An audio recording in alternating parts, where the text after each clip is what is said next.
descansa sobre la L1, L2, por eso que el dolor se irradia hacia la espalda. Luego vemos que está relacionado con el tronco celíaco, y eso es importante, ¿no? Por la definición. ¿Cómo la definimos? Es una enfermedad inflamatoria de inicio bastante rápido que causa un dolor abdominal muy intenso y puede llegar a producir disfunción de múltiples órganos y puede conducir a necrosis pancreática y a falla multiorgánica, ¿no? Y una mortalidad desde el 1 al 5%, ¿no? Dependiendo la severidad. Hay factores de riesgo que están relacionados en la población, como por ejemplo la obesidad, el alcoholismo y hábitos dietéticos. Más o menos tiene una incidencia de 30 a 40 casos por 100.000 habitantes. Llega a ser 1.6 fallecidos. Los niños están en aumento. Los que antes no teníamos niños, ahora sí ya tenemos niños, más que todo obesos, entre 10 a 15 años, ¿no? Por 100.000 niños. En caso por 100.000 niños tenemos casi siempre, el 80% es leve y se autolimita. Solo un 15 a 20% es moderadamente grave a grave y llega a ser una falla multiorgánica. Cuando llega a esto, la mortalidad llega a ser un 20 a un 40%. Y más o menos el 33% de las pancreatitis agudas severas desarrollan necrosis infectada. Y un 0.7% una urgencia quirúrgica en menos de 48 horas. Es verdad, porque hemos tenido muchos casos de pacientes operados por un abdomen agudo quirúrgico en donde no se ha encontrado otra lesión más que el líquido peripancreático abundante que puede causar también el peritonismo, ¿no? El examen físico. Luego vamos a ver la etiología. Entonces, las principales causas, la primera es litiásica, ¿no? Hasta un 70%. La segunda causa es alcohólica, hasta un 35%. Después tenemos ya por triglicéridos, que hemos tenido un caso hace poco con los que no están hablando conmigo, que no veo lo que me está rotando. Hemos tenido un caso de pancreatitis aguda por triglicéridos. También tenemos posepre, tenemos también riesgos genéticos, fármacos, hay autoinmunes también, ¿no? Entonces, pero esa es la etiología más común. La principal causa ya de lejos dijimos que es la obstructiva por cálculos, pero también hemos tenido casos en que han habido parásitos, ¿no? Por ejemplo, ¿qué parásitos conocen ustedes que pueden atacar la fasciola? También hemos tenido áscaras, micoides, entonces, y bueno, ya dijimos que es la más importante. Luego vemos que también hay alcohol, hay fármacos, cuáles son que pueden causar pancreatitis, los triglicéridos, también las infecciones virales, ¿no? Sabemos la parotiditis, el virus herpes, coxsackie, también hay idiopáticas, ¿no? Los medicamentos que causan pancreatitis son, por ejemplo, el paracetamol, tenemos la miodarona, la sapioprina, también tenemos el enalapril, estrógeno, y también productos relacionados pueden causar pancreatitis, ¿no? Y es más, ¿no? ¿Qué otros factores de riesgo pueden hacer que les cause daño los fármacos? Por ejemplo, la obesidad, adultos mayores más de 65 años, el tabaquismo y el VIH. Entonces, acá vamos a hablar un poquito acerca de la fisiopatología. Primero, teniendo en cuenta de que para que todo funcione hay una bomba, ¿no? El sistema circulatorio, va a haber una precarga, esa precarga va a oxigenar los pulmones, va a llegar a producir va a llevar todo lo que es todo lo que es oxígeno, todo va a llegar a todos los órganos, que en pancreatitis tenemos 3 órganos blancos, ¿no? Sabemos que es pulmón, sabemos que es riñón y sabemos que es cerebro, ¿no? Entonces, estos órganos tienen que estar bien perfundidos. Entonces, y para que funcione esto tiene que haber presión en los capilares, ¿no? Entonces, tiene que haber esto para que todo funcione adecuadamente. Entonces, en un primer nivel de pancreatitis, no pasa, o sea, casi no se altera nada, ¿no? ¿Por qué? Porque puede haber náuseas, vómitos que alteran muy poco la precarga, no hay una alteración en los órganos blancos, no hay una alteración a nivel de la presión. Pero, ¿qué pasa cuando es más severa la pancreatitis? Que ya hablamos de la liga de la hipovolemia. ¿Qué sucede? Hay náuseas, vómitos abundantes, se pierde bastante líquido que no se repone adecuadamente. Entonces, al haber todas náuseas, hay una disminución de la precarga. O sea, al haber una precarga mucho menor, hay una hemoconcentración.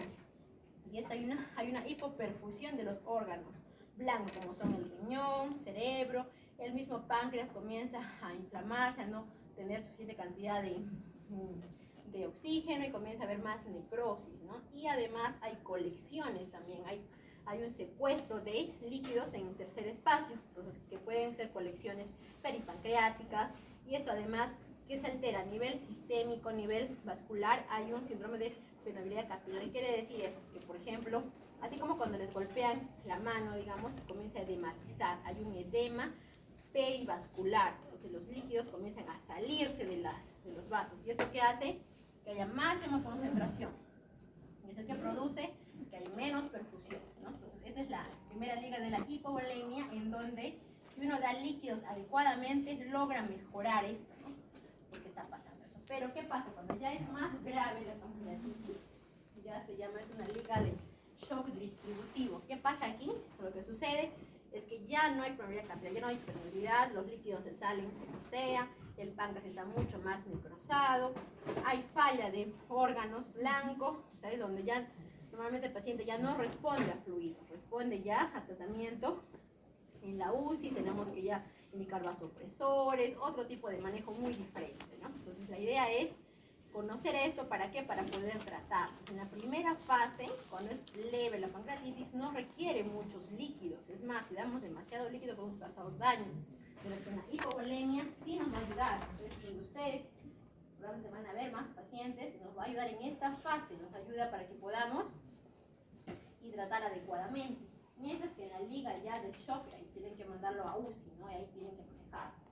Entonces, es lo que sucede en líneas generales. Bueno, a nivel ya mucho más pancreático, ya sabemos la fisiopatología, de hecho lo han hecho en patología.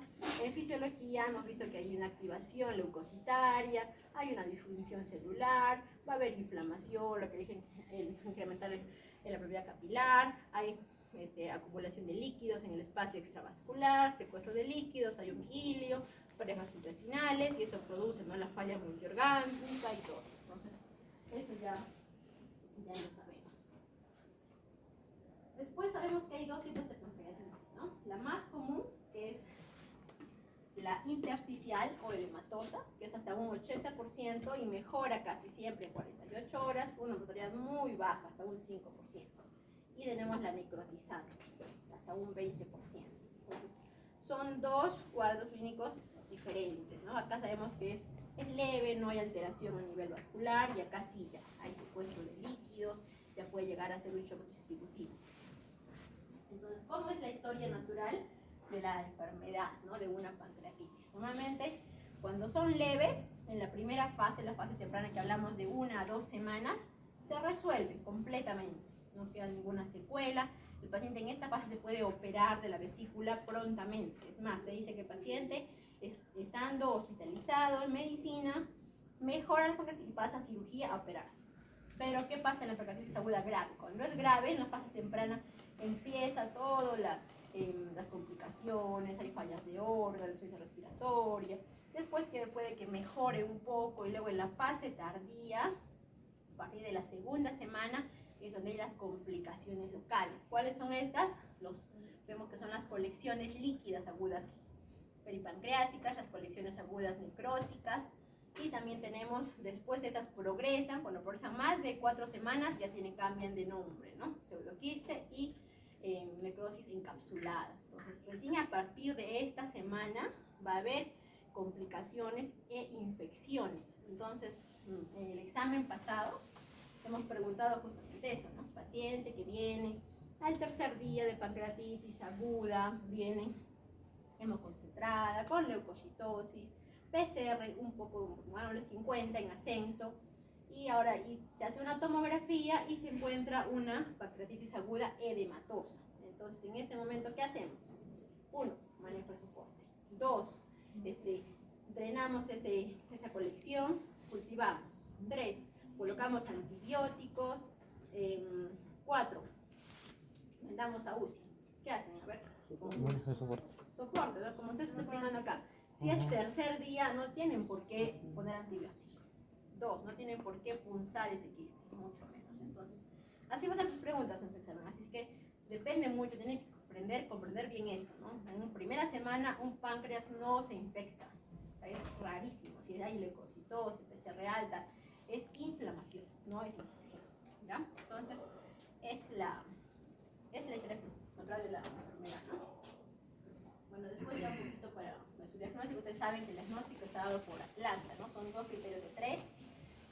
Clínica, que es el dolor, ¿no? El dolor agudo en el epigastrio, irradiada a su espalda, en un 50%, que empeora en supino, irradia la espalda, asociada a náuseas y vómitos casi siempre, ¿no?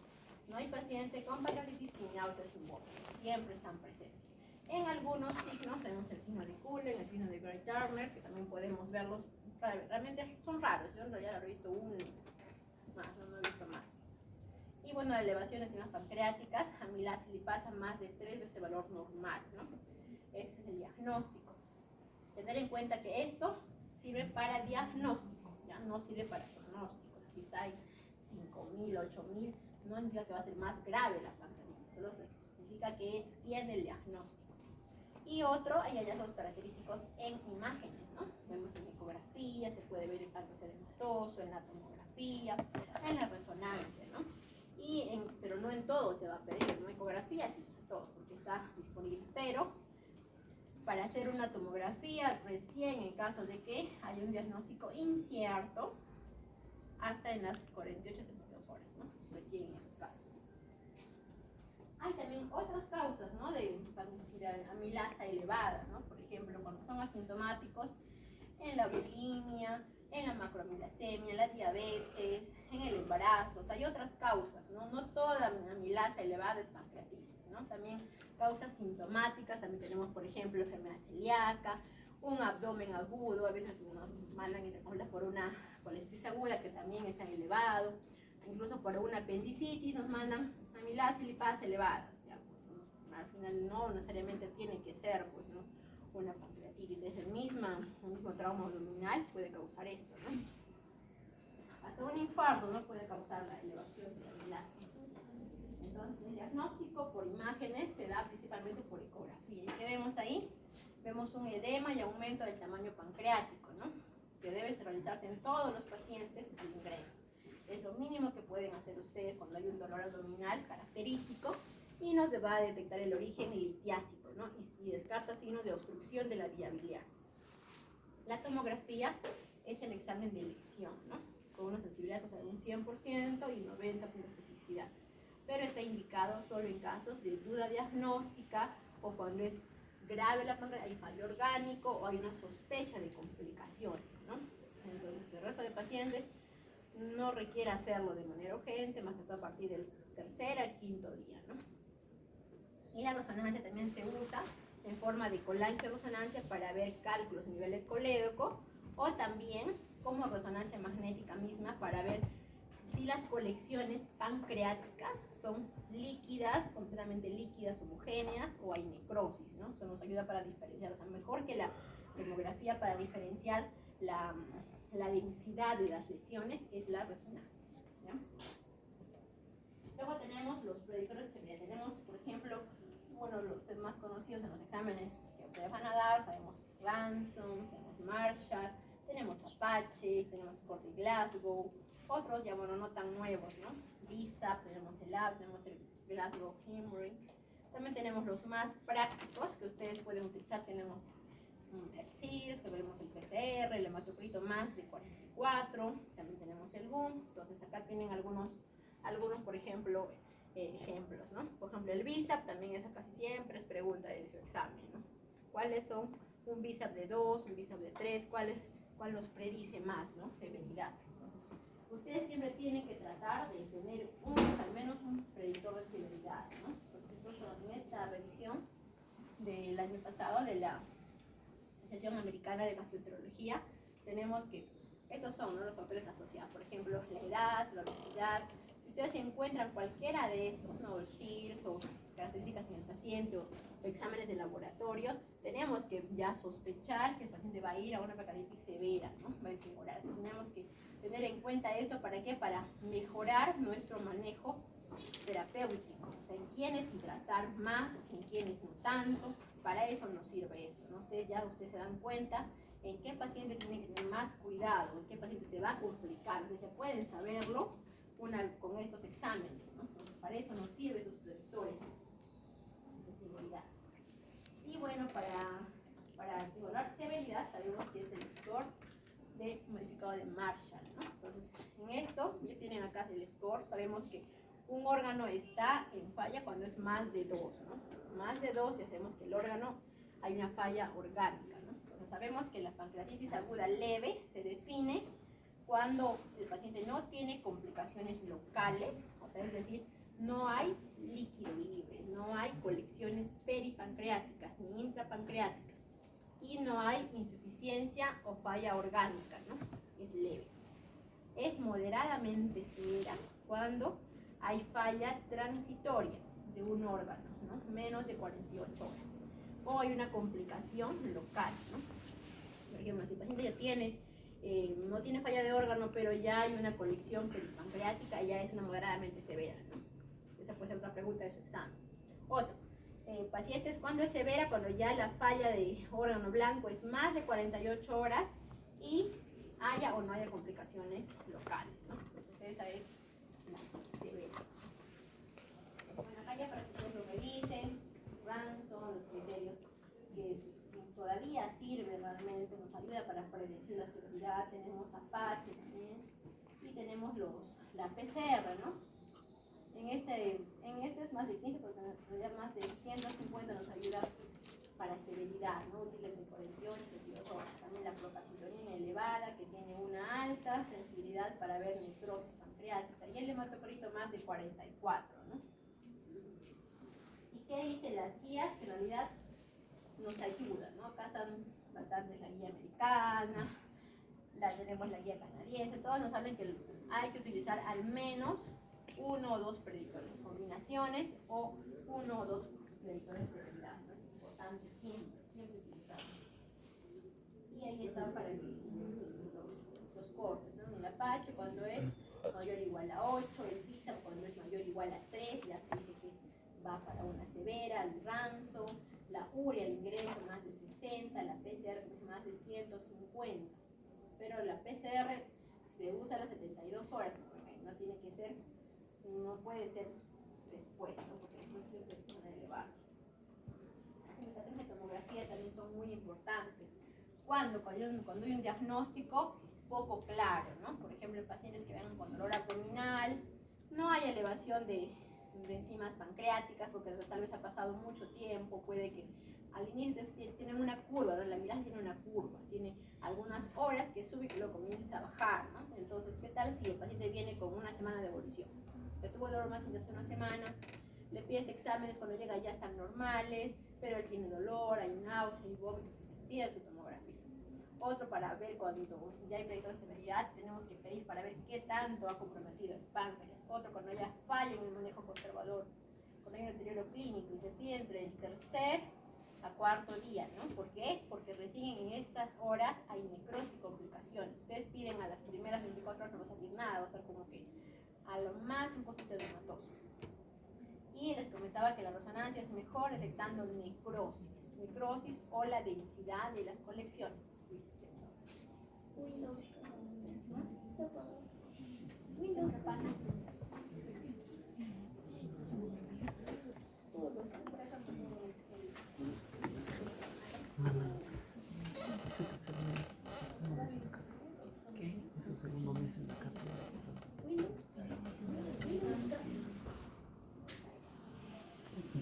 Windows K.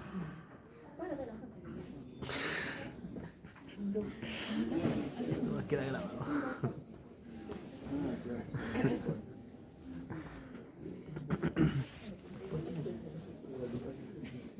Porque sí, ¿de verdad o no? Sí, estoy confirmado. Sí, voy a llegar. En teoría, no confirmo, no. No vas a estar. Voy a tener no voy a hospital. Iré a esperar a las 6. Iré a las 6 a los hospitales. Alcánzame ya. No, alcánzame ya. Cuando termine, ya. ¿Por qué no? Después, ya ustedes también conocen vectores tomográficos, ¿no? Ya está. Ahí está, también tienen que saber eso, es importante para ver las actividad de la pancreatitis en la tomografía, ¿no? Entonces, acá tienen, ¿no? Normal cuando es un Baltasar A, cuando está normal. Cuando es un Baltasar B, cuando está agrandado, difuso, que es lo que le dicen un páncreas rechoncho, un poquito de hematoso. Cuando se dice C, cuando hay anomalías intrínsecas en el páncreas, pero está asociado a cambios de tejido peripancreático. O sea, ya no se define bien el páncreas, ¿no? Porque ya hay cambios a nivel pancreático. Y la D, cuando ya hay al menos una colección mal definida, y la E, cuando hay más de 2 o más colecciones líquidas ya mal definidas. Y la necrosis, ¿no? Cuando hay hasta un 3 menos de 1% es un puntaje de 2. Entonces, sumando eso nos salen los puntos para ver la severidad, ¿no? La severidad tomográfica, ¿no? Pues ahí tenemos, este es el modificado, este de acá. Entonces, utilizamos este, ¿no? Para ver más que todo la severidad. Pero recuerden que esto es tomográfico. El paciente puede que tenga una necrosis, o sea, pongámosle más 50%, y el paciente ya el dolor ha bajado, ya puede comer muchas veces, no significa que el que esté necrosado, un 30, un 50, ya nutrición enteral, ¿no? Puede que, aún estando necrosado, el paciente pueda comer por vía oral. Y luego también es importante clasificar las complicaciones locales, ¿no? Menos de 4 semanas y más de 4 semanas. Sabemos que la colección líquida aguda peripancreática puede progresar a un pseudoquiste pancreático. Es una colección, evidentemente es un líquido homogéneo, ¿no? En la colección necrótica, cuando ya hay detritus, ¿no? En este caso se progresa a una necrosis pancreática encapsulada, ¿no? Entonces vamos a ver las características y las diferencias, porque eso también va a ser pregunta de su examen. Entonces, voy a poner las imágenes, ustedes tienen que ver qué tipo de pancreatitis es, y según eso el manejo. Por ejemplo, ¿cómo sabemos que es una colección fluida peripancreática? Que es una colección normalmente homogénea, ¿no? En este caso ustedes ven que la densidad es el mismo color, o sea, es homogéneo, es líquido, no tiene pared, ¿no? No hay una pared definida, generalmente suelen ser peripancreáticas, ¿no? Por eso colección fluida o colección líquida peripancreática, ¿no? Después, a diferencia, en tiempo sería con la colección necrótica aguda, ¿no? Porque ambos son menos de 4 semanas.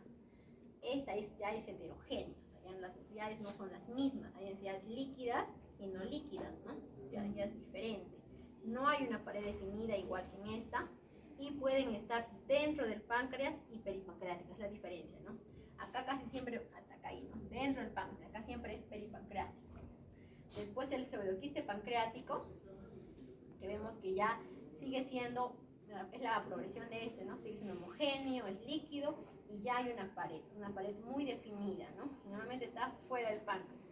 Contrario a lo que es una pancreatitis, una necrosis encapsulada, que normalmente es una pancreatitis necrotizante, es heterogéneo, hay densidades líquidas y no líquidas, ya tiene una pared, ¿no? Y es intra y peripancreática, ¿no? Entonces ese es el diagnóstico, ¿ya? De esa manera van a ustedes poder diferenciar, y tienen que saber hacerlo, ¿no? Porque yo se los voy a aportar en el examen. Tienen que revisar esto. Siempre vamos a practicar. ¿Qué ven ahí? A ver. ¿Dónde está? Ahorita. ¿Qué es? La A. ¿Cuál es la respuesta? Es una colección líquida, es una necrosis, es un pseudoquiste. ¿Sí? ¿Estás de acuerdo?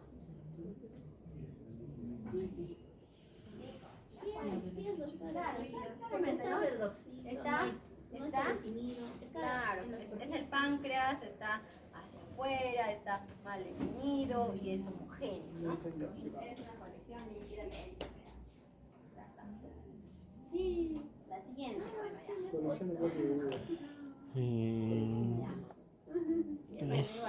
igual acá, porque es colección necrótica aguda, porque está heterogénea y está dentro del páncreas. ¿Por qué es un pseudoquiste? Porque es una bordes definidos. La pared es homogénea, ¿no? Ya, ahí ya. Espero que no se Me voy a equivocar. Y el último, la necrosis encapsulada, está dentro del páncreas. Incluso ustedes ven acá aire, ¿no? Todo lo que es negro en tomografía es aire. Tiene aire dentro del páncreas, tiene una pared. Entonces es una colección necrótica, ¿no? Encapsulada. La pancreatitis tiene una mortalidad en general 5%. Vemos que la edematosa es un 3%, una necrotizante es un 17%, ¿no? Y puede estar estéril casi siempre las primeras semanas y puede infectarse a un 30%. Entonces, por ejemplo, en esa tomografía, ¿qué pueden ver? A ver, ¿quién me dice? Es necrosis, ¿no? Porque es heterogéneo, hay aire. Hay aire, incluso acá hay como una pared, ¿no? Una pared. Entonces, pero el diagnóstico de necrosis infectada, ¿por qué se da? ¿Cuándo decimos que está infectada? Cuando hay aire. Así como ahí, hay aire dentro de la colección. Otro, los cultivos, ¿no? Casi siempre ahora, bueno, ya no hacemos cultivos, ¿cierto? Cuando se haga drenajes, ¿no? O debridamiento. Pero ya no hacemos, antes se hacía la punción, aspiración con aguja fina, ahora eso ya no se hace, ¿no? Y la sospecha clínica. Cuando sospechamos que está infectado, Cuando hay una evolución todavía, cuando hay un SIRS persistente, ¿no? Está taquicárdico, está febril, está haciendo, bueno, también puede haber picos de taquicardia, puede haber un poco de hipertensión, puede haber eso, pues en ellos sospechamos, ¿no? Que está haciendo una infección de la necrosis. ¿Cuál es el manejo, no? Los pilares son la fluidoterapia, la analgesia, soporte nutricional y cómo prevenir, ¿no? Entonces, para el manejo es importante recordar que el día 0 es el día en que inició el dolor más intenso, ¿no? Es importante saberlo, ¿por qué? Porque ahí empezó la enfermedad. Así como les dije, le hicieron tratar la enfermedad, primera semana, ustedes no preguntan cuándo fue el primer dolor, no van a saber en qué momento de la enfermedad están, se tienen que preguntar siempre. Horas doradas, ¿cuáles son? ¿No? Son las primeras 22 horas. ¿Por qué? Porque ustedes en estas horas, ustedes hidratan adecuadamente, el paciente va a ir bien, ¿no? Si no lo hacen, el paciente va a ir muy mal. Van a saber esas horas y saber cuándo empezó la enfermedad. Entonces, ¿cuál es el objetivo de la hidratación? Así como les expliqué en la fisiopatología, importa mucho en qué momento hidratar, lo normal, hidratar mucho, ahí importa, ¿no? Entonces, ¿por qué importa esto? Porque hidratando adecuadamente vamos a compensar la pérdida de fluido, no tanto por vómitos, vamos a evitar, vamos a mantener la perfusión del tejido pancreático, ¿no? Si no tengamos más necrosis, vamos a prevenir la hipercoagulación, porque hemos tenido pacientes que han hecho trombosis a nivel de la vena mesentérica por pancreatitis que no ha sido tratada adecuadamente, ¿no? Incluso hemos tenido un caso de una encefalopatía por pancreatitis, ¿no? Porque hizo como así como si fuera como una ACV, pacientes faliciosas. Hay pacientes que pueden complicarse, son raras complicaciones por hipercoagulación, pero están presentes. Otro, hay que ser rápido, ¿no? Hidratar dentro de las primeras 24 horas es lo más importante. Y la hidratación debe ser moderada, ¿no? Antes se hablaba de hidratación agresiva, pero ahora no.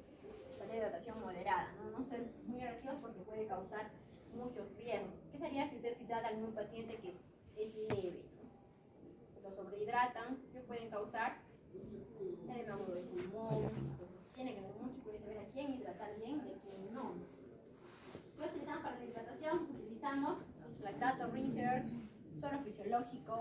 En ese tiempo que Medifarma todavía estaba aceptado, ahora ya todo es pánico. Entonces, ¿qué es lo que dicen las guías, no? Opinan diferentes cosas, ¿no? Las guías americanas, la guía internacional del páncreas, casi todas hablan de lactato, ¿no? Que es importante tratar con lactato. ¿Por qué? Porque el lactato tiene otras ventajas, además del cloruro, ¿no? El lactato tiene un efecto antiinflamatorio, ¿no? ¿Por qué? Porque va a evitar la acidosis hiperclorhídrica, ¿no? Se sabe que el cloruro de sodio puede causar esto.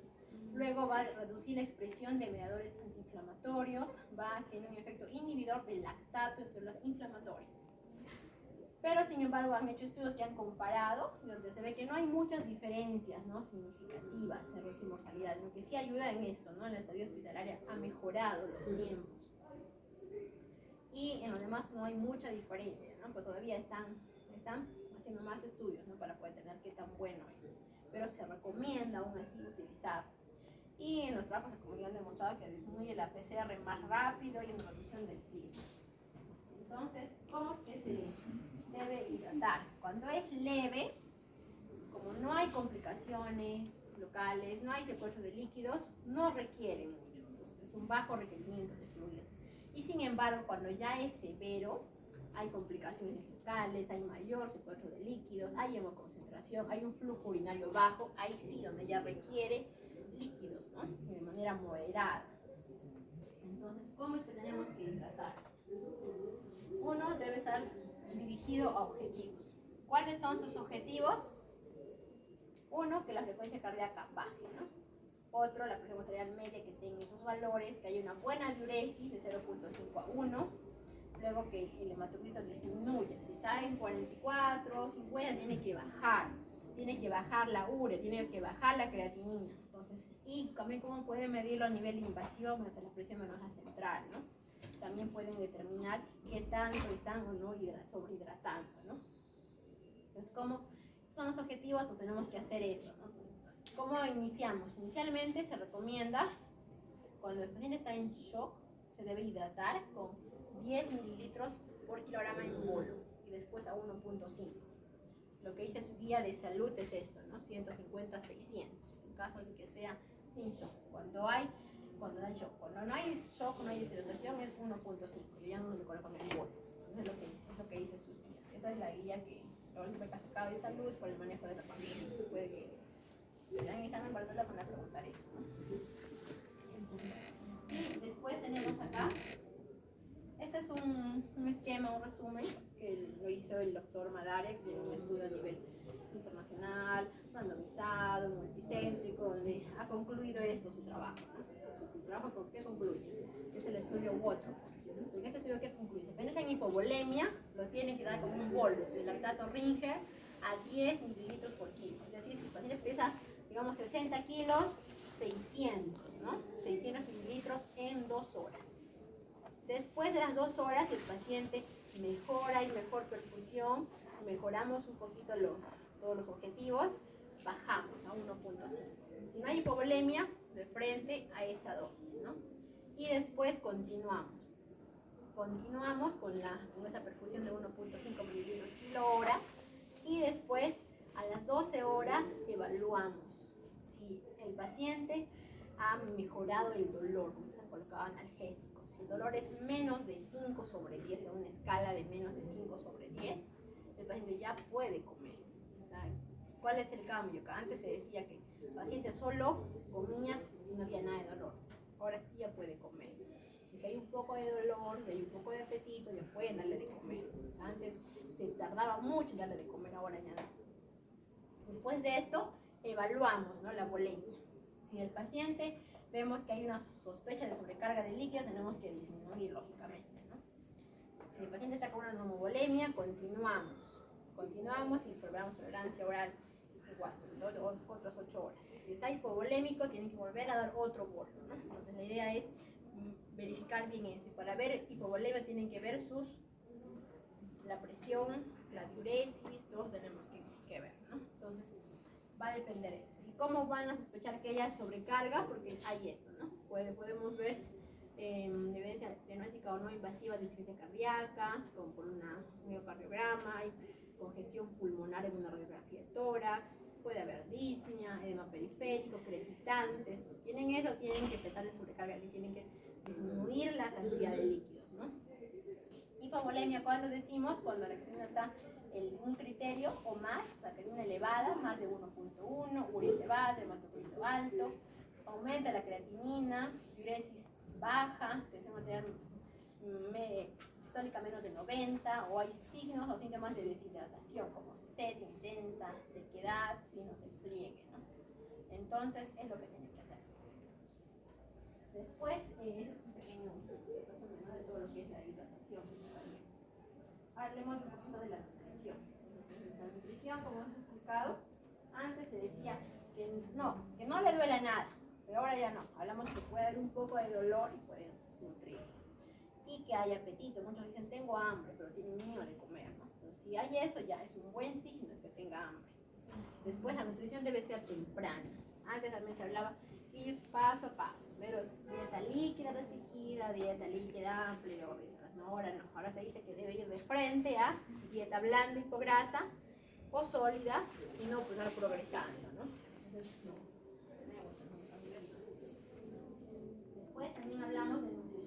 enteral. ¿Cuándo se utiliza la nutrición enteral? ¿Y por qué es buena? Porque nos estimula la actividad metabólica, ¿no?, del intestino para poder preservar la integridad de la mucosa intestinal, ¿no? Entonces, en este caso debe ser temprana. Temprana hablamos de cuánto tiempo, más o menos de 72 horas, ¿no? Incluso cuando es más grave, menos de 24 horas. Debe ser temprana y hay estudios que nos comparan, ¿no? Debe ser por zona nasogástrica o nasolingual, es lo mismo. Excepto en pacientes que tengan vómitos persistentes o que haya síntomas como un síndrome pilórico, que haya signos de obstrucción o compresión extrínseca a nivel de duodeno, que puede ser por una colección líquida peripancreática o una colección necrótica. En ellos sí está recomendado usar sonda nasolingual, solo en ellos. Pero en los demás, nasogástrica, ¿no? Y se recomienda el osmolal, ¿no?, que es una nutrición isocalórica. Luego tenemos nutrición parenteral, no se recomienda, ¿no?, excepto que el paciente tenga unas condiciones que no pueda colocar aquella perforación o que algo que le complique, ¿no? Entonces solo se no puede ingerir nada por vía oral o enteral, pero es más grave, ¿no?, porque provoca translocación bacteriana y mayores infecciones. Entonces, cuando es no severa, la nutrición debe ser temprana lo antes posible. Cuando es severa, debe ser menos, ¿no? Incluso, o sea, en la guía dice tal cual, ¿no? Cuando es no severa, debe ser dentro de las 24 o 48 horas. En lugar de nutrición enteral tardía cuando la vía oral no es tolerada. En la guía les pone, ¿no?, cuando es severa, debe ser igual, ¿no?, entre esas 24 y 22 horas, pero en este caso solamente es por nutrición enteral, ¿no?, cuando es severa. Y acá dice cuando la vía oral ya no es tolerada, en este caso ya no es tolerada, ¿no?, eso es lo que indica. Pero en ambos la conclusión es que debe ser lo más temprana posible, ¿no?, menos de acá 48 horas y ahí 72 horas, ¿no? Después la analgesia. La analgesia debe ser individualizada en cada paciente, ¿no? Algunos nos hablan de opioides, AINES, niveles de la COX-2. En realidad lo que dice la guía es que si le calma con paracetamol, paracetamol. Si le calma con metamisol, metamisol. Si no le calma con eso, seguimos escalando, ¿no? Escalamos a tramadol, escalamos, acá tenemos un ejemplo, por ejemplo, ¿no? Primero, podríamos utilizar comúnmente en los hospitales, tenemos el metamisol, iosina, paracetamol endovenoso. Si es que esto no calma, tramadol. Eso es lo que dicen en su guía también de salud, ¿no? Tramadol. Tenemos una solución salina cada 6 a 8 horas. Si que no mejora, aumentamos dosis de tramadol más metoclopramida. Y si es que no remite, aumentamos morfina. Si no calma, aumentamos petidina, ¿no? Entonces son las escalas que tienen que utilizar. Después, los antibióticos. ¿Qué dicen los antibióticos? Normalmente sabemos que un 20% pueden hacer una infección extrapancreática. La infección se sospecha. Cuando está sospechada, pues dijimos ya por el CIRS, hay que iniciar la antibioticoterapia mientras se termine el origen de la infección. No se recomienda hacer profilaxis, ¿no? No se hace profilaxis con antibióticos. Y se discute el uso de antibióticos en pacientes con sospecha de necrosis pancreática infectada, ¿no? En este caso, cuando hay, no sé, si hubiera sospecha y no tuviéramos suficiente, por ejemplo, suficiente deterioro clínico, ahí podríamos como que dudar, cuando solamente hay tomográficamente, solamente hay burbujas y ustedes no hay un cuadro clínico compatible, ya podrían dudar un poco, ¿no? Pero si es que hay un cuadro clínico compatible, hay gas dentro del páncreas, bueno, ya, claro que tienen que ser antibióticos, ¿no? Entonces, ¿qué dicen las guías? Que no está recomendado la profilaxis, están en contra todas estas sociedades de gastro. También ya no se debe hacer la punción, aspiración con aguja fina de una colección tampoco, ¿no? Ya no, ¿por qué? Porque el riesgo de infección iatrogénica, así elevada la propagación, no se hace eso, ¿no? Entonces, y después una vez que tengamos la sospecha clínica y también tomográfica, laboratorial, que iniciamos antibióticos. ¿Cuáles son? De buena penetrancia pancreática tenemos los carbapenémicos, las quinolonas, las cefalosporin de tercera generación, metronidazol, ¿no? Tiene que ser buena penetrancia, a dosis plenas. Después de tratamiento, bueno, hablamos del método necrotizante, que sabemos que es mucho más complicado el manejo. es un manejo escalonado. En primer lugar, se considera la terapia con antibióticos en caso de que haya sospecha de complicaciones de infección. Después vamos a hablar un poquito más de drenaje, la cirugía, o sea, todo es escalado, ¿no? Vamos de a pocos.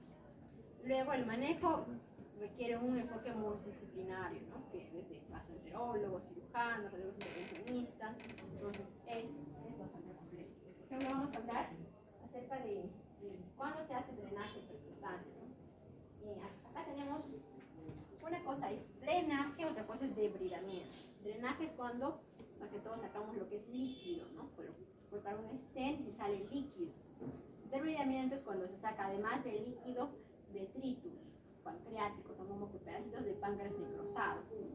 El drenaje percutáneo lo hacen los radiólogos intervencionistas, tiene un riesgo de fístula, de infección hasta un 14%, se ingresa lo más cercano que esté de la colección, se coloca un catéter y se drena. Los que han rotado conmigo hemos visto pacientes que han estado con sus drenajes percutáneos, han estado drenando, ¿no? Entonces, eso es un manejo que se puede utilizar en las primeras semanas, ¿no? Por ejemplo, de las 2 a 4 semanas se puede utilizar este drenaje.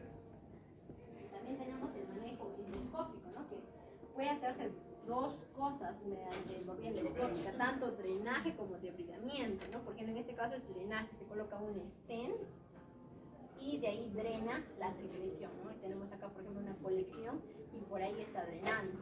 Pero también se ingresa por vía endoscópica y con ecoendoscopio para poder colocar stents, unos stents metálicos que también, además de hacer drenaje, también se hace un debridamiento, saca pedazos del páncreas necrosado, ¿no? Entonces nos va a ayudar. Y se hace por vía, segundo método, por vía endoscópica. Y el manejo quirúrgico, nos hace una excisión a nivel de estómago y se va a conectar, ¿no? El quiste con el estómago para que pueda drenar, ¿no? También es el tipo de manejo que antes se hacía, ahora ya no, ahora todo para que todo el manejo endoscópico, percutáneo, ¿por qué? Por la circulación. Entonces, se recomiendan dos cosas, ¿no? Porque no se han escuchado hablar del step-up quirúrgico, el step-up endoscópico. ¿Qué quiere decir step-up quirúrgico? Que primero se hace un drenaje percutáneo, es el primer paso, las primeras semanas, y después se hace una microsectomía. Esta es una técnica que se llama BAR. ¿En qué consiste? Que se hace una incisión por vía quirúrgica, se ingresa con un videoendoscopio y con pena se comienza a sacar detritus, con la luz del endoscopio, se va debridando, se va sacando todo el tejido necrótico, ¿no? Este es el step-up quirúrgico. Y también tenemos el step-up endoscópico. En este caso se hace un drenaje para sacar líquidos transgástricos, o sea, a nivel de, se conecta el quiste con el estómago y se drena, ¿no? Se drena y se conecta. Y después se hace el segundo paso, que es la necrosectomía, donde se colocan los stents, se saca todo igual, el contenido necrótico. Se han comparado estos, el step-up quirúrgico y endoscópico, y ¿qué dicen los resultados? Que ambos son muy buenos, complicaciones mayores muy pocas, bueno, en ambos similar.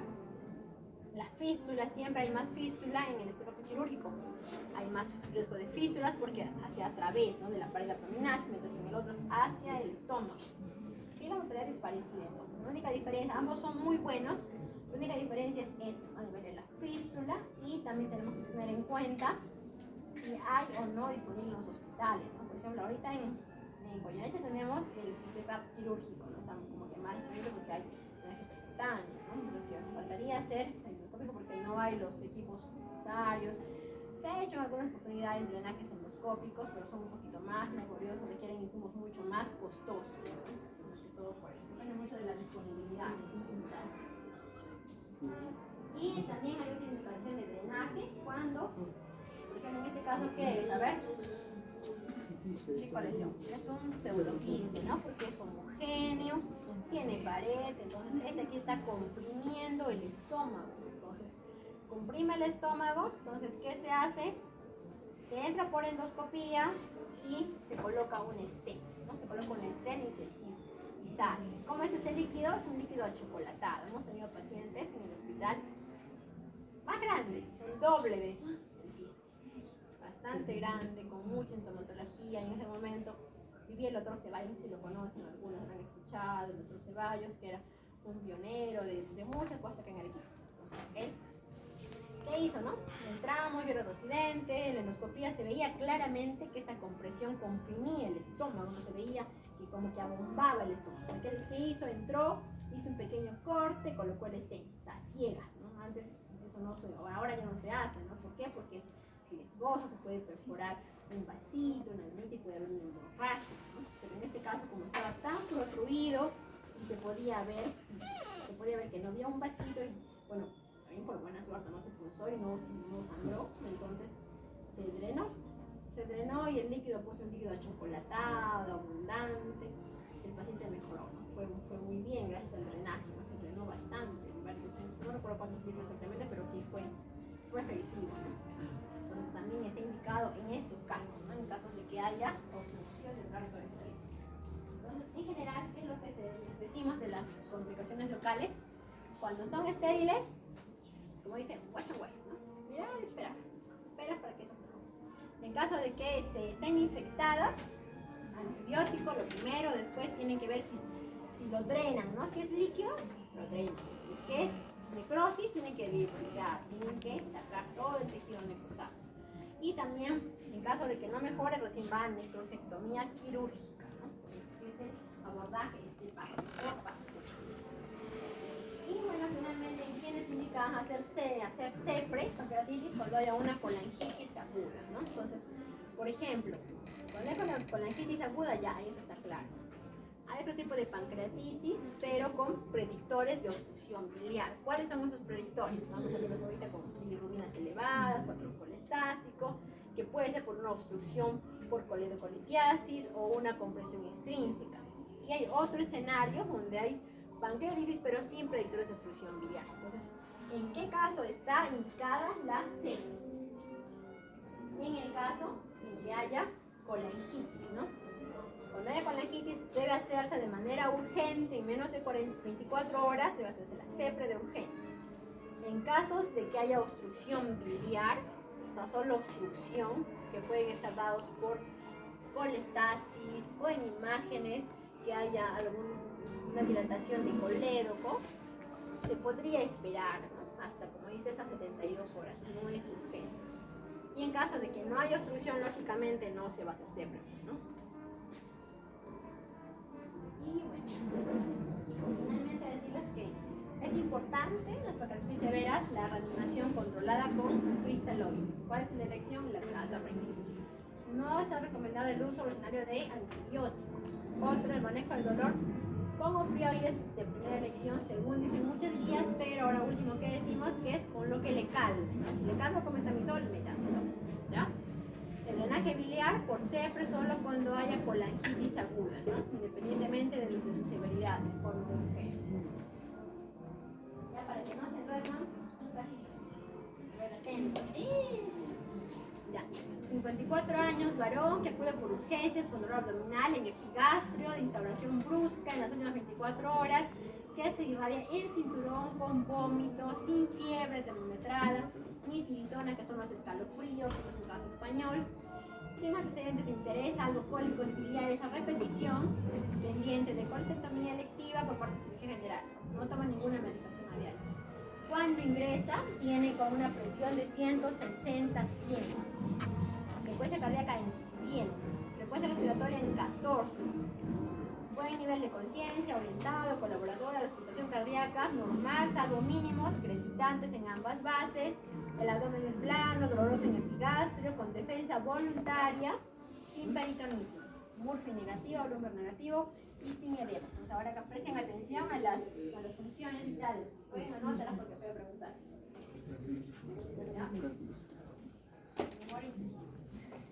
Después le pedimos exámenes. Viene con estos síntomas, le pedimos exámenes, una radiografía de tórax donde hay un mínimo derrame pleural bilateral, anótense eso, derrame pleural bilateral, analítica de orina normal, de sangre tenemos leucocitosis, 16.000 leucocitos que tienen 1.2, urea 60, anótense 60, amilasa 1200, LDH 360 elevada, su perfil hepático también está alterado, no están elevadas ambas enzimas hepáticas, los totales en 1.2, la PCR en 12.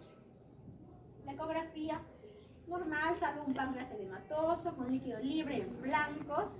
Hay microlitiasis en vesícula biliar, hay paredes de la vesícula adelgazadas, un gráfico negativo y no está dilatada la vía biliar. ¿Ya? Entonces, ahora vienen las preguntas. Ya, con esta información disponible, ¿cuál de las siguientes opciones consideraría como correcta? Ya, 1. Estamos ante una pancreatitis aguda, BISAP2. A la llegada se debería ingresar al paciente en dieta absoluta, al menos 22 horas, y solicitar de forma sistemática una tomografía computarizada. ¿Ya? La B dice, igual, lo mismo, acá la diferencia es que el BISAP2, bueno, vida absoluta, reiniciando la dieta randoposida y antibiótico-terapia, bueno, ya pues la saben. Otra, sospecha de cólico biliar complicado, bueno, ya. Acá. La D que dice, pancreatitis aguda BISAP3 a la llegada, debe ingresar al paciente por la dieta absoluta, al menor tiempo posible, y según la evolución, se optaría por una tomografía, ¿no? ¿Por qué BISAP3? A ver, ¿cuáles son los 3 puntos del BISAP?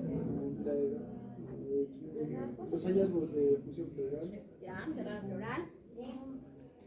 Sears. ¿Cuál más? Sears. Frecuencia respiratoria y frecuencia cardíaca.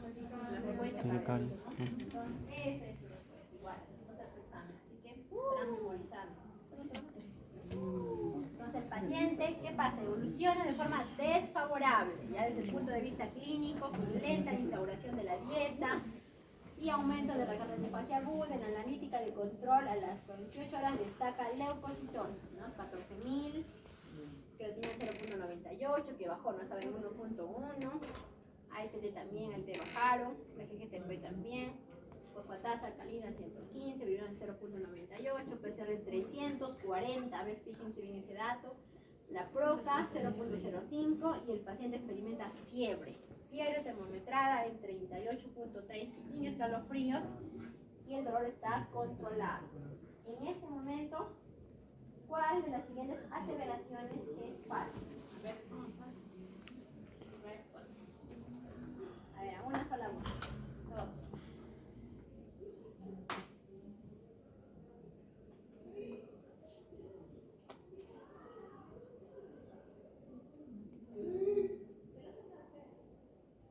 La C.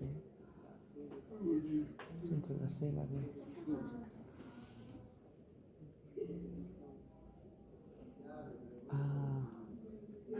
La B, porque yo buscaría una resonancia. ¿Cuál? La B no sería una resonancia para ver mejor las consolidaciones. No me sirve tampoco. A ver. Piensen, ahí dice la falsa. La falsa. La falsa. Son excepciones. Todos No decían. excepciones. Les he dicho los puntos claves. A ver. ¿Quién nos ha mandado conmigo ahí? Diego, a ver.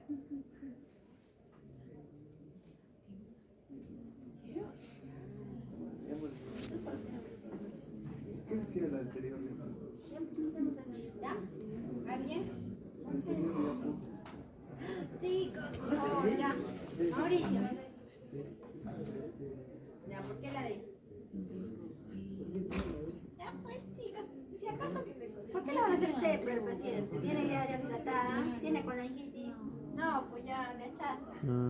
Esa es la más falsa. Por lo demás, dieta, bueno. Tomografía, sí, pues háganle, ¿no? Hemocultivo, sí, porque está yendo mal, ¿no? Entonces, estamos en la primera semana. Entonces, lo más falso es la... Ya fallaron un punto, por lo menos en el examen. Ya, entonces, el paciente, después de los hemocultivos, encuentran una bacteremia por catéter, secundario a Staphylococcus aureus, vecino sensible y que responde de forma favorable tras 10 días de tratamiento con citoclasacilina y retirada de la vía periférica responsable. En la tomografía, de 22 horas se objetivó pancreatitis aguda necrotizante, ¿ya? Necrosis de 50% parénquima, un grado E de Baltasar con colecciones líquidas asociadas peripancreáticas y a distancia.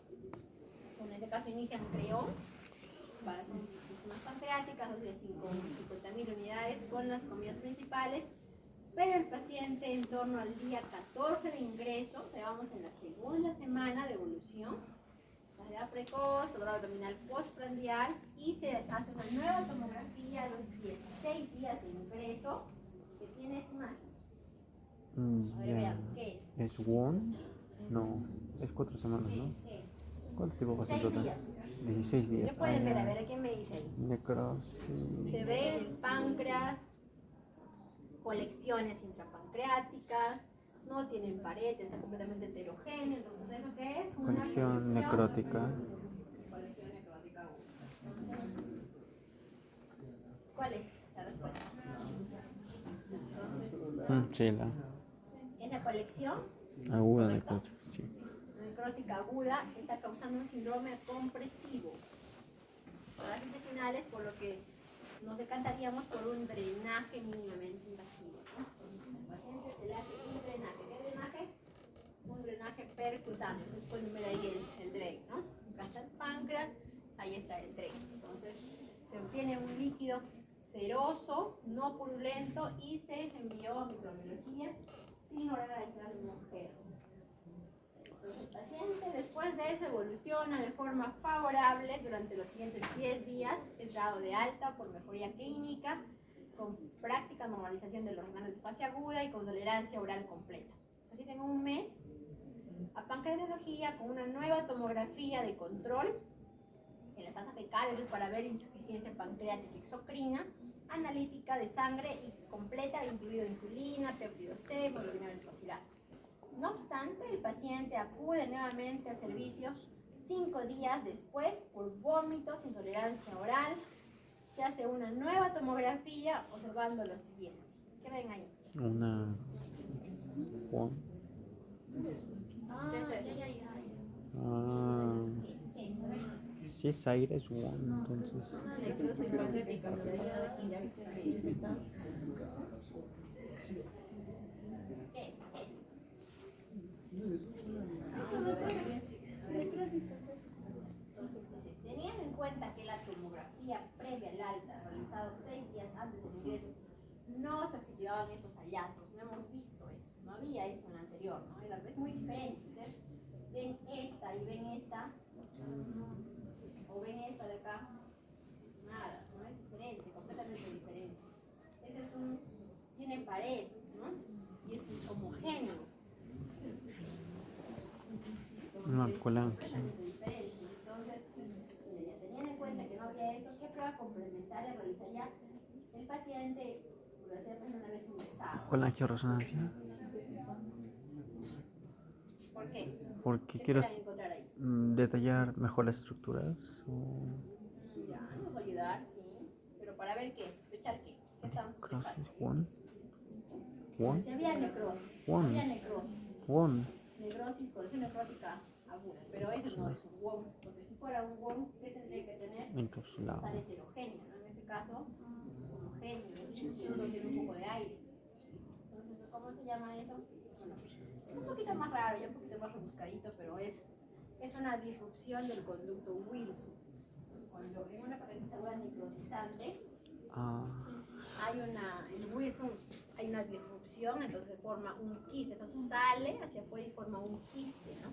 De pura secreción pancreática y es homogéneo. Entonces, eso lo veríamos en la colangioresonancia en el cáncer de páncreas, ¿no? Entonces, eso puede pasar en hemostenia con esto. No es tan frecuente, pero es. Espero que te haya gustado. Primer temita. ¿Alguna pregunta?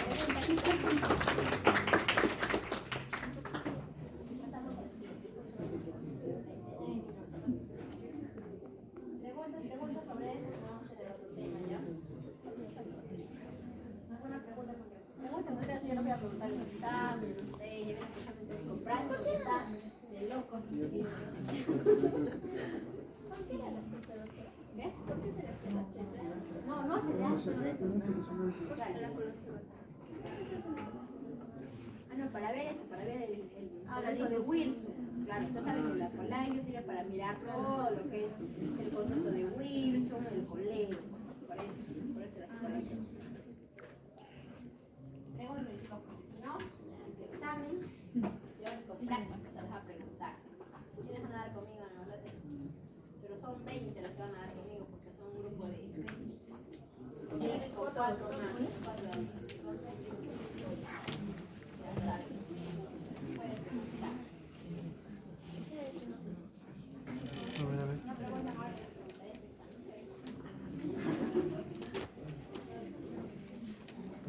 es que estoy acá, sí, porque nos toca el examen.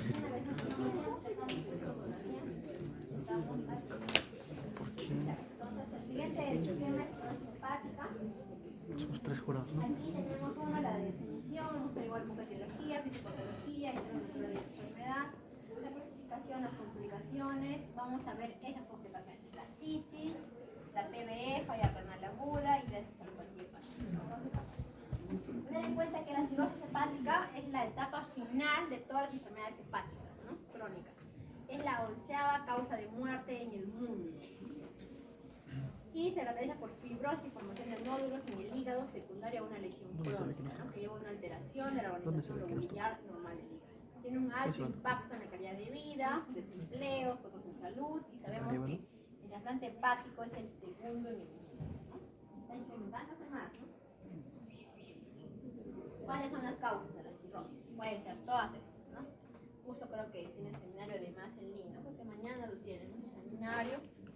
Parecia alcohólica, autoinmunes, hemocromatosis, enfermedad de Wilson, Budd-Chiari, todo esto, ¿no? Todo eso es parte de la enfermedad que puede causar una cirrosis. Entonces, nuevamente la causa más frecuente de cirrosis y la lesión suele estar a nivel sinusoidal, ¿no? Es lo más frecuente, hasta un 90%. Ya ahí afecta la hepatitis B, la hepatitis C, las autoinmunes, porque cuando hablamos de pre-sinusoidal ya cambiaría, ¿no? Lo más frecuente es que sea a nivel sinusoidal, es donde hay cirrosis. Es la causa más frecuente de la fisiopatología que nos va a causar a nivel de hipertensión portal, ¿no? ¿Por qué es importante hablar de hipertensión portal? Tenemos un termómetro para hipertensión portal, porque es la que va a causar todas las complicaciones, ¿no? Entonces, cuando hablamos de hipertensión portal normal, cuando es menos de 5. Cuando está entre 5 a 10, ya hay una hipertensión portal, pero aún no es significativa. ¿Cuándo es significativa? Cuando está más de 10. Cuando está más de 12 ya hay sangrado varicial, ¿no? Entonces, es importante estos datos. ¿Por qué? Porque se han hecho estudios, ¿no? Para determinar, o sea, como hacer estudios, por ejemplo, tipos de endoscopías, laboratorio, todo eso para tener en qué grado de hipertensión estamos. Porque según esto, hay más complicaciones. Cuanto más alta esté, hay más hemorragia, hay encefalopatía, hay PBE, tenemos todas las complicaciones según este termómetro, ¿no? Entonces es importante saber, interpretar de qué estamos, ¿no? Entonces sabemos que la cirrosis hay cambios, ¿no? A nivel del parénquima hepático, ¿no? Cambios estructurales hasta un 70% y vasoconstrimas un 30%. Entonces sabemos que un hígado sano está normal, ¿no? Entonces sabemos que están sus células de Kupffer, están normales, los vasos están completamente despejados, acá ya hay acumulación de colágeno, hay celularidad, entonces todo esto hace que aumente, ¿no? Aumente la presión portal. ¿Por qué? Porque hay una alta resistencia hepática por el aumento de colágeno y células plasmáticas, linfocitos, entonces todo esto va a aumentar y por eso aumenta la presión portal y también hay un aumento en el flujo esplácnico, ¿no? Entonces la hipertensión portal va a ser la causa, ¿no? De toda la fisiopatología. ¿Por qué? Porque en la hipertensión portal, ¿no? Como al aumentar la resistencia hepática va a haber aumento de la presión a nivel portal. ¿Eso qué va a causar? Que haya shunts portosistémicos, shunts a nivel de qué? Esofágicos y de las varices, shunts a nivel de todo el trayecto esplácnico, shunts a nivel rectal. Entonces todo eso hace ¿para qué? Para que la presión sea tan alta que tienen que buscar escapes, ¿no? Para poder disminuir la presión. ¿Y eso qué va a causar? Va a causar que haya una vasodilatación esplácnica, ¿no? O sea, a veces la vasodilatación esplácnica, que es justamente donde actúa también cuando han hecho hemorragia digestiva alta, varicial, ahí actúa el octeótrides, ¿no? Ahí actúa la terlipresina. ¿Por qué? Porque van a tener que actuar en contra de esa vasodilatación esplácnica. ¿Para qué? Para que disminuyan la presión portal, ¿no? Entonces es importante esto. Después de esto, al haber vasodilatación esplácnica, ¿qué va a haber? Va a bajar la volemia efectiva. Y al haber baja volemia, se activa todo este sistema neurohormonal, ¿no? Se activan, se dan cuenta de que hay una volemia baja, entonces comienzan a retener más agua, más sodio, aumentan además todo el eje hipotálamo adrenal, más liberación de ADH, se activa el sistema nervioso simpático, hay aumento de todas las activaciones de renina-angiotensina, más retención de sodio, más agua, más vasoconstricción renal. A nivel cardíaco aumentan los vasoreceptores, aumenta el inotropismo. O sea, todo esto es causado por la volemia baja, ¿no? Toda la volemia baja causa todo esto. Entonces, ¿qué pasa? Se retiene más agua, entonces hay una hiporvolemia, hay un aumento de gasto cardíaco, hay aumento de flujo portal y sigue siendo como el círculo vicioso, ¿no? Más hipertensión portal, más shunts, todo comienza. Entonces, esa es la fisiopatología de la hipertensión portal que va a causar todas las complicaciones que tenemos. Entonces, hablamos también igual que en la cirrosis natural de la enfermedad. Entonces, la historia natural comprende dos fases, ¿no? Una fase asintomática, que es una cirrosis compensada, sería una fase donde aparecen todo el desarrollo de complicaciones secundarias a la hipertensión portal o disfunción hepática, denominada cirrosis descompensada. Bueno, ahora los términos han cambiado un poco. Ahora se habla de una enfermedad hepática crónica avanzada, descompensada. En realidad solo son los términos, ¿no? Pero en realidad significa eso, ¿no? Una cirrosis descompensada. Entonces, ¿por qué es importante saber esto? Porque una cirrosis compensada tiene una supervivencia hasta de 12 años. Y sin embargo, una descompensada hasta de 1.8 años. Y para que esta se descompense, más o menos pasa un 5 al 7% por año.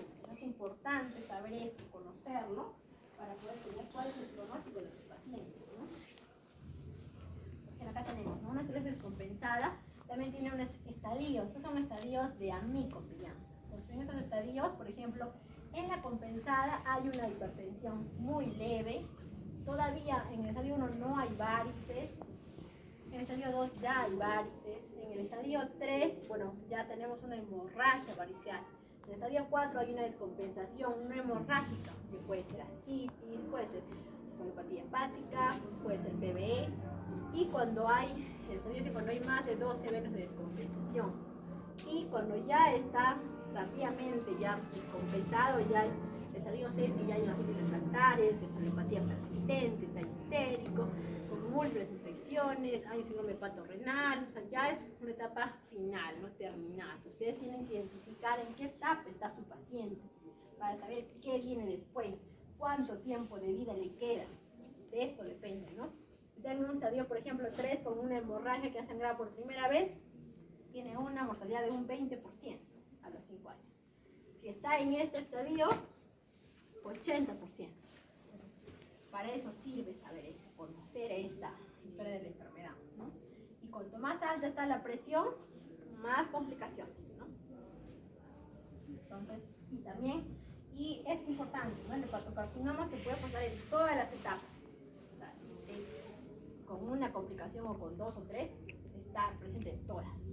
Incluso en hígados grasos, que eso ya lo van a hacer en la clase de mañana en el seminario, incluso en hígados grasos con apenas esta hepatitis, sin fibrosis, también hacen hepatocarcinoma. O sea, sin ser cirrosis. Entonces, bueno, la invasión no invasiva de la... Entonces, ¿cómo hacen la medición no invasiva de la hipertensión? O sea, ¿cómo ustedes saben qué tan alta está la presión portal? Plaquetas. Eso es importante. Plaquetas bajas, ya, pensar en hipertensión portal, pensar en varices. Entonces, por eso es que decimos, hay scores para ver, bueno, hablamos de Babino 6, Babino 7, hablamos de cuándo comenzamos a hacer endoscopía, cuando están plaquetas bajas, sí o sí. O cuando se hace fibroscan, elastografía, y cuando están ya elevadas, ya pensamos igual en aumento de presión portal, varices. Luego, en la ecografía abdominal puede haber un aumento de calibre de la vena porta, más de 12 a 13, hay circulación colateral. En el Doppler también hay, ¿no? Hay una inversión del flujo. Hay una disminución de la velocidad de la porta por debajo de 13 y un aumento de la resistencia de la arteria hepática, ¿no? Entonces, eso podemos sospecharlo por esa medición no invasiva. También tenemos el score, ¿no? Tenemos el CHAI. Sabemos que es un score bastante fácil, generalizado, pero tiene variables subjetivas, ¿no? No son variables subjetivas porque tenemos acá la ascitis, la cefalopatía, que no puede ser tan objetivo siempre. No tenemos función renal y tiene como que un techo porque no permite estratificar enfermedades más avanzadas, ¿no? Es como que solo se va en un paciente que tenga bilirrubina albúmina alta, albúmina baja, que tenga citis, encefalopatía, pero no nos habla de falla renal, no nos habla de una PBE, no nos habla de eso, ¿no? Y nos evaluamos trasplante a partir de la B7. ¿Qué hay? La banda. Colegio.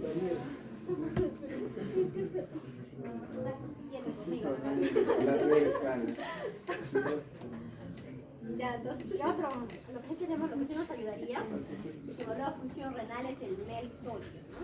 Sí.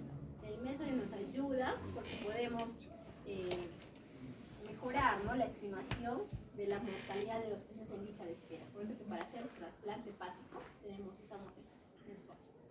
¿Ya? Pero vamos a la primera complicación ahora. La complicación, una de las más iniciales, casi siempre es la primera, los pacientes cirróticos, es la citis, ¿no? Y se habla de la citis como un síntoma que se dice el síntoma de no retorno. O sea, una vez que llegan a citis, ya va para adelante, ya no retrocede. Es como que es donde el paciente ya tú sabes que ya va a seguir avanzando más, se va a complicar con más cosas, ¿no? Entonces el punto de no retorno a la citis, ¿ya? Es la más frecuente de todas las complicaciones y está presente un 60% de pacientes con cirrosis compensada y dentro de ellos hasta, bueno, desarrollan unos 10 años de diagnóstico, ¿no? Y una mortalidad hasta de un 15% al año. ¿Y por qué será? Por el aumento de presiones, ¿no?, de la presión hidrostática en el capilar esplácnico. Dijimos que aumenta, ¿no? Aumenta la presión a nivel esplácnica y esto hace que haya mucho más flujo, no más retención de líquido en este nivel. Por eso que se da la citis, ¿no? Y la dividimos, sabemos, en leve, moderada y severa, ¿no? Leve porque es ecográfico, moderado porque ya ustedes pueden evidenciarlo, y severo cuando está a tensión, ¿no? También hemos tenido nosotros pacientes con grado 3 y tal, ¿no? ¿Quién tenía ese paciente? ¿Quién era la pacientita Gladys? A ver. Vamos a bajar las puntas. Ya. Tenemos, ¿cómo definimos? Tipo de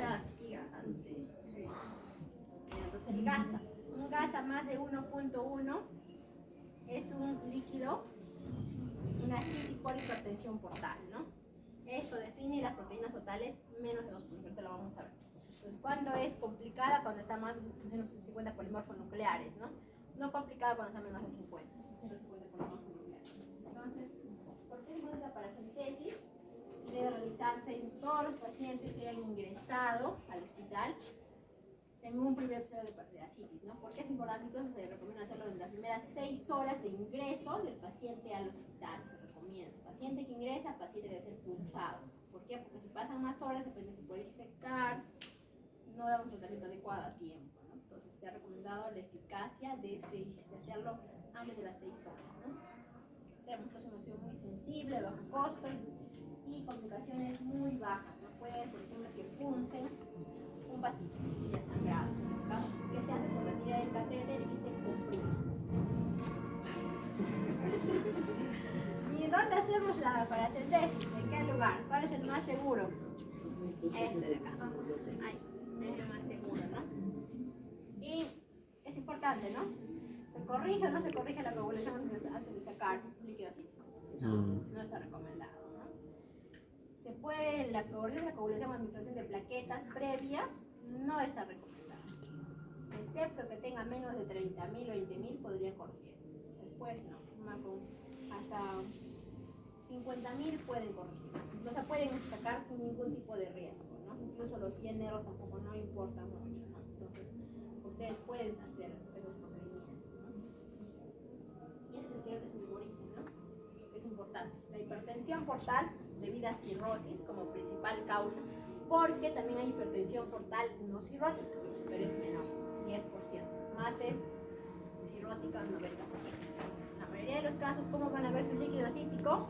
Un gasa, ¿qué es el gasa? Es el gradiente albúmino-sérica del líquido acítico, ¿no? Esta diferencia, si es más de 1.1 y tiene proteínas de líquido acítico menos 2.5, esto es hipertensión portal por cirrosis, casi siempre, ¿no? Y lo contrario, para que se memoricen: tumores, carcinomatosis intestinal o TBC, que es lo contrario, ¿no? O sea, un gas a menos de 1.1 y proteínas altas. Luego tenemos síndrome nefrótico cuando hay pérdida, ¿no? Pérdida de proteínas que deben ser bajas. En este caso es menos proteínas en el líquido y el gas es menos de 1.1 porque no hay alteraciones, ¿no? Como la cirrosis no tenemos alteraciones. Y lo contrario es la hipertensión portal debido a obstrucción venosa hepática por insuficiencia cardíaca principalmente. ¿Ya?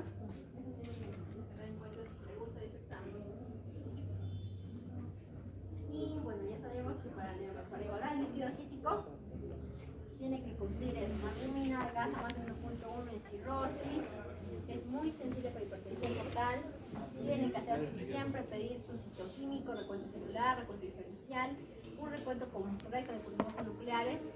Para glóbulos rojos debe restar un polimorfo nuclear por cada 250 glóbulos rojos. Ustedes punzan también un vasito, entonces sale el líquido mezclado, ¿no? Sale mezclado entre los glóbulos rojos y los polimorfos que tienen que restar. Si encuentran por cada 150 glóbulos, restar un polimorfo, ¿ya? ¿Y cómo debe cultivarse el líquido cítico? En frascos de hemocultivo. ¿Por qué? Porque aumenta el rédito diagnóstico. Y también tiene que ser siempre proteínas, ¿no? Totales. ¿Por qué? Porque las proteínas totales están muy bajas, menos de 2.5, que es los cirróticos. Otro, además hay vitaminas altas. Si hay un child P, requiere profilaxis para una primaria, para una PB. No se dan antibióticos. Por eso es importante siempre pedir proteínas totales.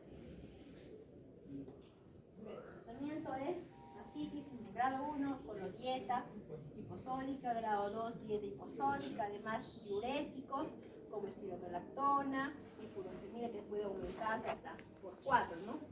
Espiro por 4, 400 miligramos, furosemida por 4, 160 miligramos. Grado 3, ¿qué tienen que hacer siempre? Una proteína evacuatoria total con reposición de albúmina, además de la dieta y los diuréticos. Entonces, ¿cómo tienen que aumentar los diuréticos? Los diuréticos se van a incrementar para cumplir los objetivos. Si no hay edemas, debe bajar de peso medio kilo diario. Si hay edemas, debe bajar 1 kilo diario. Si bajamos así, estamos bien con los diuréticos. Si no bajamos así, hay que aumentar. ¿Cuándo se aumenta? Cada 3, 4 días. Y aparte tenemos que ver eso, no tiene una natriuresis en ese valor mayor de esa o un potasio menor, para saber que el paciente también no está comiendo más sal, ¿no? Y qué efectos pueden traernos: encefalopatía, hipocalemia, hipercalemia, hiponatremia, calambres, ginecomastia. También podría haber, ¿no? Hay que tener en cuenta eso.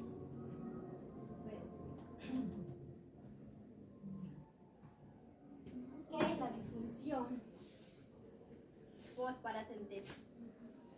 Cuando ustedes sacan líquidos sin reponer albúmina. Entonces, ¿qué pasa? Todo esto, ¿no? Vasodilatación, hipovolemia, activación de temas neuromorales, vasoconstricción. Entonces, ¿cómo se manifiesta?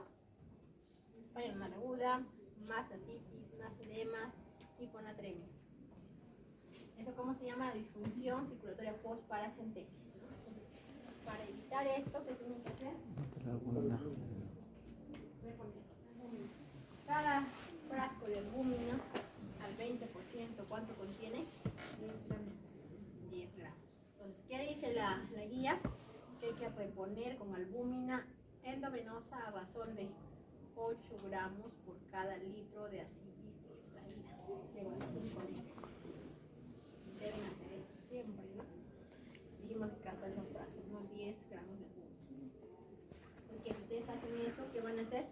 Disminuyen mortalidad, hiponatremia y la disfunción circulatoria post-paracentesis. Entonces siempre tienen que colocar albúmina a partir del 5º litro.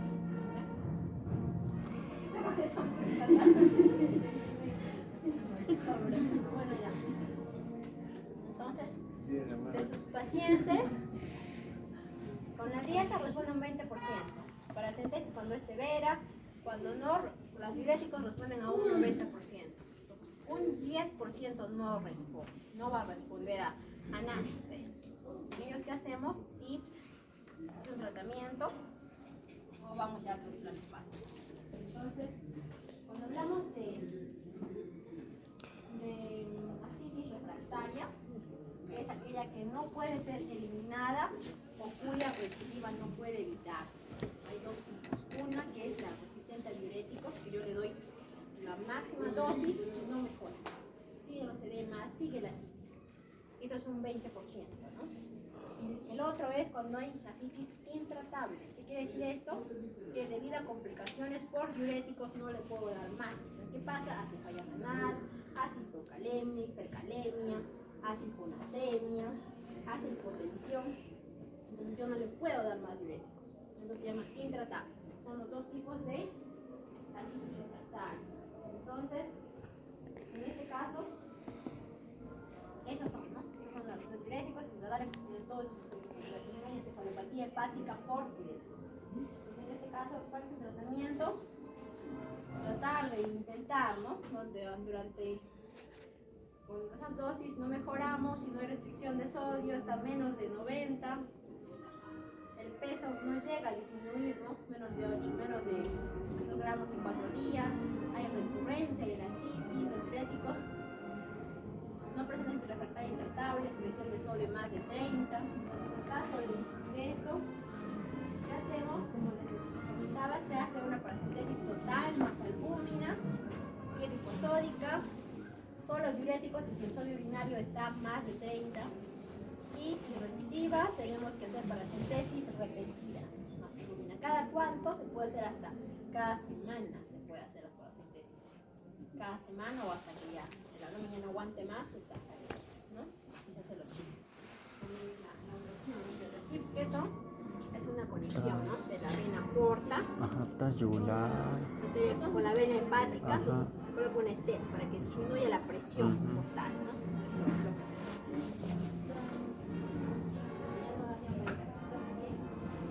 Transporte yugular. Vamos a hacer PBI. ¿Ya tienen clase a las 4? La PB es la complicación más frecuente, una mortalidad hasta un 90% sin tratamiento. Más común en los gérmenes E. coli, Klebsiella y Streptococcus, ¿no? Cuando hablamos de una PB de alto riesgo, cuando están más de 3 segundos los polimorfos, el primero está más de 3 y la segunda está más de 1. Esta es una PB de alto riesgo, ¿no? Después recordamos, igual que la neumonía, aquí en la proteína, hay PBE, aquí en la comunidad, PBE asociada a cuidados de la salud, PBE nosocomial.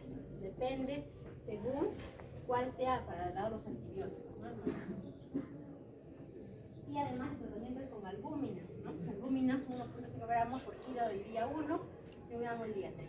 Prevenir el síndrome hepatorrenal, tenemos que cada vez que tengamos albúmina alta, más de 4, también tenemos que comenzar a pensar que puede ser un hepatorrenal y tenemos que tratar esta PBI. Como le dije, pero es primaria cuando el líquido acítico está baja, las proteínas muy bajas, unos menos 1.5, un chai B más de 9 puntos y globina más de 3. Secundarias cuando ya tuvo una PBE y hay que evitar otro nuevo episodio de PBE. ¿Con qué se da? Con norfloxacina o sí. Una vez salido de la... El siguiente es la falla renal en pacientes psicóticos.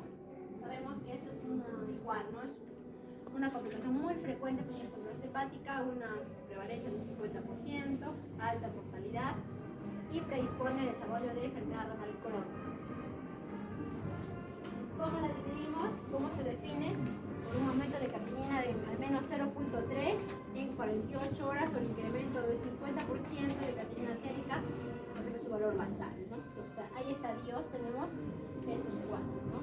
El 1A es cuando está más de 0.3, pero con un valor final de menos de 1.5. Y el B es cuando es un aumento más de 0.3, pero valor final más de 1.5.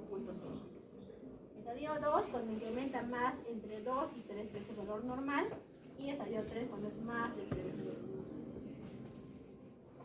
Entonces, ¿por qué es importante? Pues una vez que tengo un paciente con falla renal aguda, ¿qué tenemos que hacer? o cómo podemos evitar que haga falla renal aguda, siempre dando antibióticos, por ejemplo, con una hemorragia digestiva alta o una PB, hay que dar antibióticos. Los antibióticos evitan la translocación bacteriana, ¿no? Entonces, eso es lo que puede causar la falla renal. Otro, siempre hay que colocar albúmina cuando hacemos paréntesis de gran volumen y en la PB. Si no hacemos esto, hacemos falla renal. Otro, mucha precaución con diuréticos y lactulosa, porque también puede causar falla renal.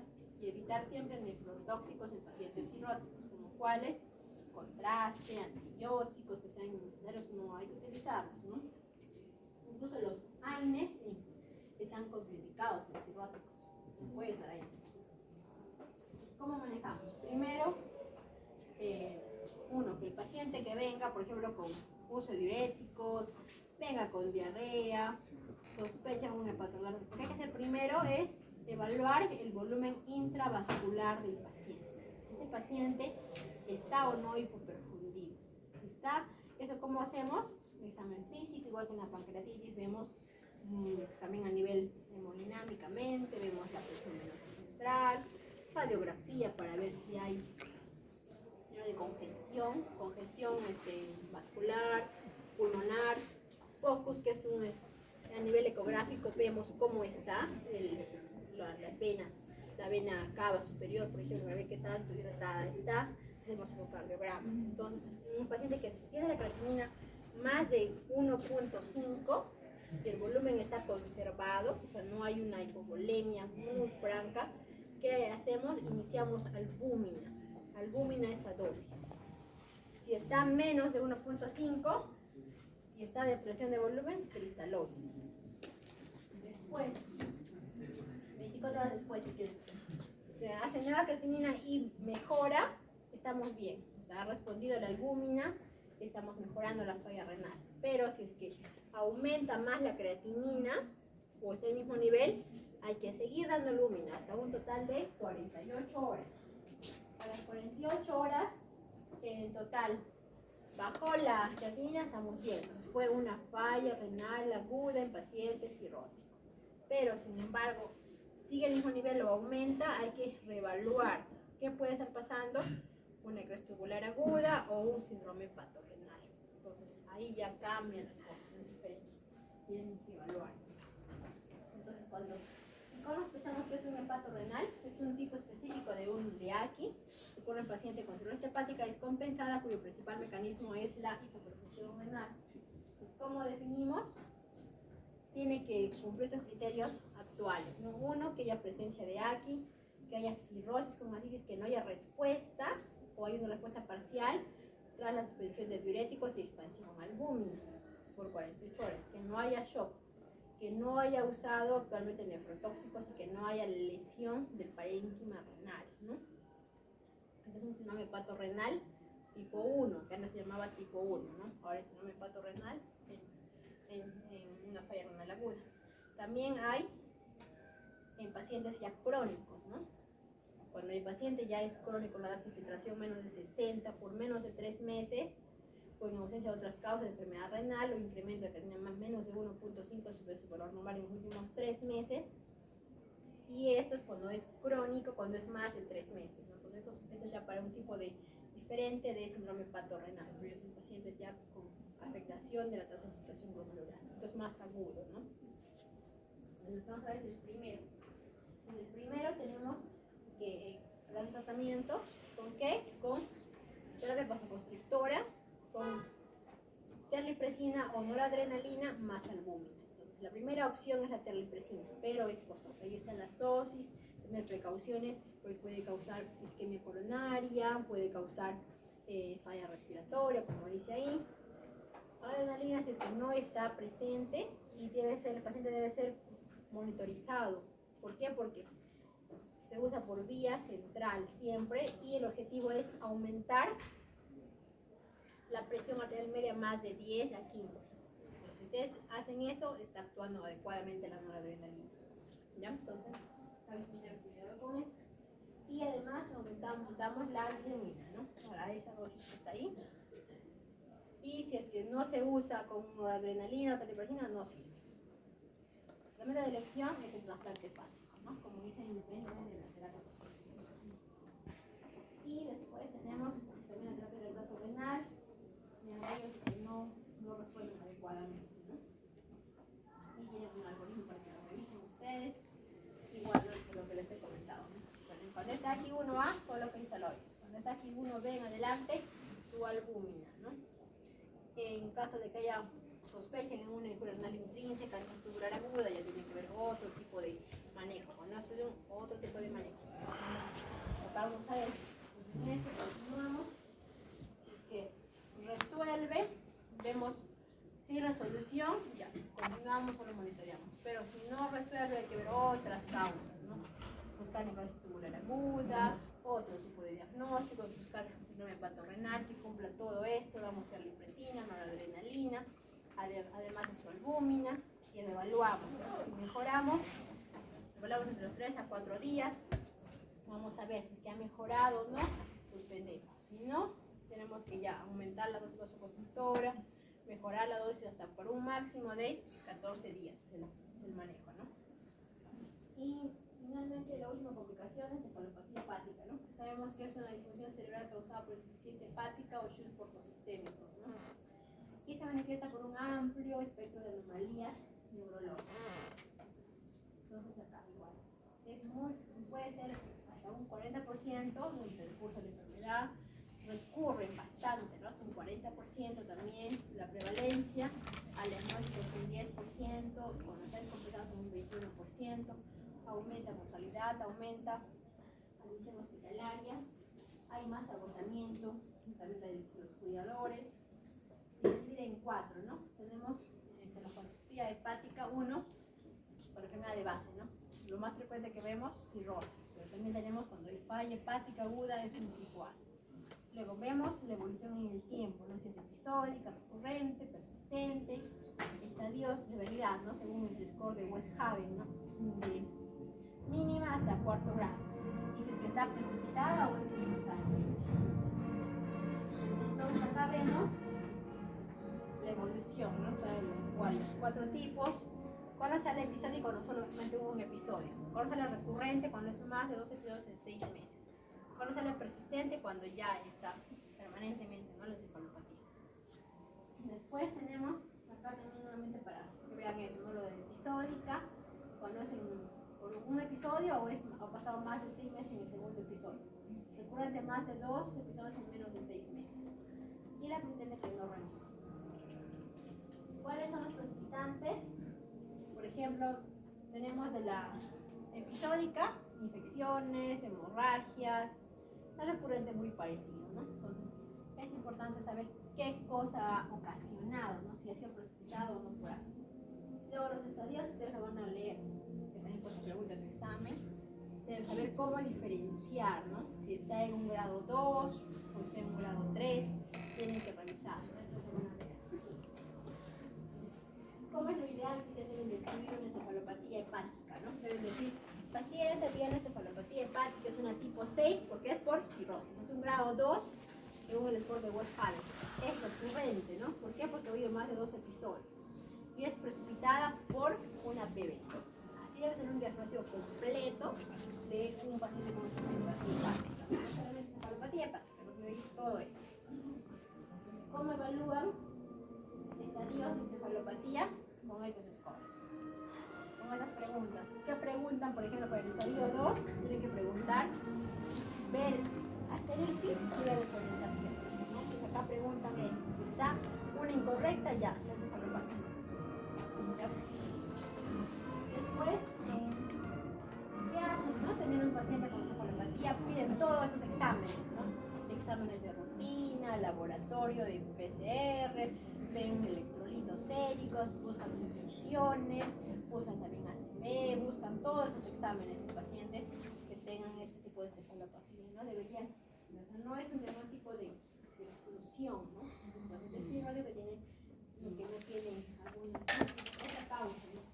Después, tienen que hacer, primero tratar, corregir factores precipitantes, tienes en coma, mostrar intubados en el periodo de la presión intracraneal, cuando es episódica, recurrente, persistente, luego de recuperación debe celebrar con el trasplante hepático. La regla de elección, la lactulosa. ¿Por qué? Porque tiene un efecto laxante amonio, que es la causa de la fisiopatología, ¿no? De la encefalopatía hepática, el aumento de amonio. Además, acidifica el contenido intestinal y reduce la absorción de amonio. También tiene una acción prebiótica porque hace que haya más crecimiento de bacterias sacarolíticas, ¿no? Que disminuyen más la amoniogénesis y aumenta su eliminación. Dosis debe ser 20 a 30, 2 veces por día, hasta alcanzar mantener deposiciones de 2 a 3 deposiciones blandas, no líquidas, blandas por día. Y casi siempre mejoran, un 80%. Si no mejoran, ¿qué se da? Rifaximin. ¿Por qué? Porque esa va a modular la composición y función de la microbiota, reduce la cantidad de amonio y reduce recurrencia. No se puede utilizar prolongadamente sin efectos adversos, como 6 meses. Encefalopatía hepática, no hay plaques primarios, no está recomendado. Si no hay síntomas, no se da lactulosa, no se da rifaximin. Solo como progresión secundaria que se da la lactulosa y agregar rifaximin. Entonces, aquí acá tenemos nuevamente su algoritmo, igual, ¿no? Siempre ver qué ha precipitado, factores de riesgo, ver el grado, ¿no? El grado de encefalopatía, ¿no? Grado mínimo 1, se puede dar, como dice acá, disacáridas, que es la lactulosa y la rifaximina. Con el grado 2, además de lactulosa, rifaximina, se puede agregar esto, ¿no? L-ornitina, que es el LOL.